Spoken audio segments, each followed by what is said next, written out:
অগস্ত্য মুনি কেন এক চুমুকে সমুদ্র শুষে ফেলেন? দেবরাজ ইন্দ্র কর্তৃক ভীষণ শক্তিশালী বৃত্রাসুর বধের পর তাঁর অধীনস্থ বাকি সব কালকেয় দানবগণ সমুদ্রে আশ্রয় নিয়েছিল।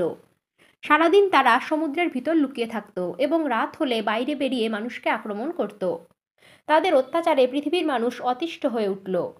আশ্রম থেকে মুনি ঋষিদের ধরে নিয়ে গিয়ে খেয়ে ফেলতে লাগলো দানবরা।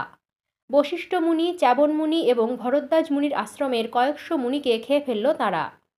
বাকি সব মুনি ঋষিরা প্রাণের ভয়ে পাহাড়ের গুহায় গিয়ে আশ্রয় নিলেন। এর ফলে যাগযজ্ঞ বন্ধ হয়ে গেল পৃথিবীতে।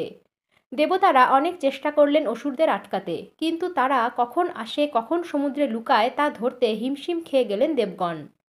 তখন সকল দেবতা মিলে নারায়ণের কাছে গিয়ে সাহায্য চাইলেন। সমস্ত বৃত্তান্ত শুনে নারায়ণ দেবগণকে বললেন সমুদ্রের সব জল শুকিয়ে ফেলার ব্যবস্থা করতে, তবেই কালকে ওদের ধরা সম্ভব হবে। তখন দেবতারা ব্রহ্মাকে সঙ্গে নিয়ে অগস্ত্য মুনির কাছে গেলেন সাহায্য চাইতে এবং সকলে মিলে তাকে অনুরোধ করলেন সমুদ্রের সব জল শুকিয়ে দিতে। সকলের অনুরোধে মুনি রাজি হলেন। তখন সকলে মিলে চললেন অগস্ত্যের সমুদ্র পান করার দৃশ্য দেখতে। তারপর সমুদ্রের তীরে গিয়ে অগস্ত্য মুনি এক চুমুকে সমুদ্রের সব জল পান করে ফেললেন।